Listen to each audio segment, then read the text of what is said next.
This LOS is describe the Fisher effect. The Fisher effect. The Fisher effect states that the real rate of interest is stable over time. So changes in nominal interest rates are because of changes in inflation expectations. So be careful with that word expectations, okay? Often with the CFA, it's always where one word is so crucial. So we can see here the formula. R nominal is the nominal interest rate equals the real interest rate plus the expected rate of inflation. So that's key. It's the expected rate of inflation.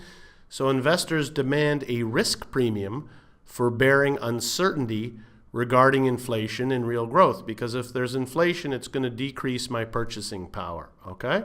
So just a little graphic here. Nominal rate of inflation equals the real rate of interest plus the expected rate of inflation plus perhaps a small risk premium. A quick practice question to check your understanding. Which of the following equations is a consequence of the Fisher effect? A, nominal interest rate equals the real interest rate plus the expected rate of inflation. B, the real interest rate equals the nominal interest rate plus the expected rate of inflation. Or C, the nominal interest rate equals the real interest rate plus a market risk premium. Okay, I like this question. It should not be difficult, but sometimes with the CFA, with regards to the writing of the question and how they rearrange the algebra and most likely, least likely, it can sometimes get confusing, but this is a pretty much an easy one, but it brings up a point that I want to make.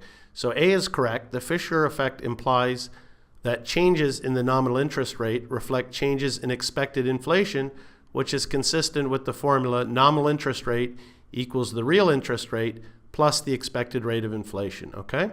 So again, if this was a least likely or a most likely and they play with the algebra, you can see I like to write it out. So my tip for the test taking is always write out the formula and then readjust it and then look at how the wording is being done.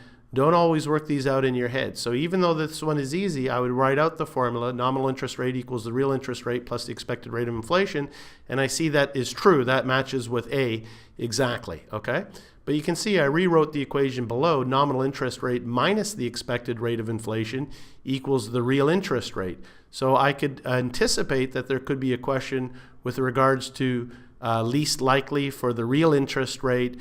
They'll spin the algebra and they'll give you one that is right and two that are wrong. So my advice is always write out the equation, rewrite it, adjust the algebra, and then look if you're looking for the true or false, and then match up to the quick, fairly quickly to the correct answer, A, B, or C.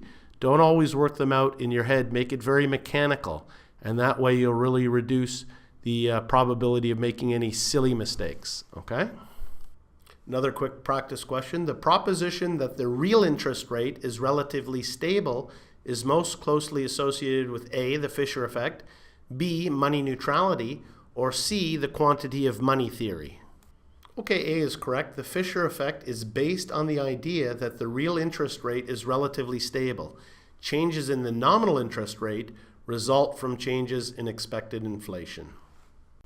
These next two slides actually are a review from the quant section, and sometimes as you move forward, it's nice to go back and recycle and consolidate, because recall, we had a LOS in quant about interest rates and their interpretation. So this is not for this LOS. This is a nice to know, not a need to know. It's a review, okay? So interest rates can be thought of in three ways. One, first, they can be considered required rates of return. That is, minimum rate of return an investor must receive in order to accept the investment. Two, interest rates can be considered discount rates. And finally, three, interest rates can be considered opportunity costs. An opportunity cost is the value that investors forego by choosing a particular course of action. So again, back when we were looking at that LOS in quant, we said that the interest rate, okay, is the real risk-free interest rate plus an inflation premium plus a default risk premium, plus a liquidity premium, and plus a maturity premium. And again, we reviewed the formula back then that 1 plus the real interest rate equals 1 plus the nominal interest rate divided by 1 plus the inflation rate. So approximately the real interest rate equaled the nominal interest rate minus the inflation rate.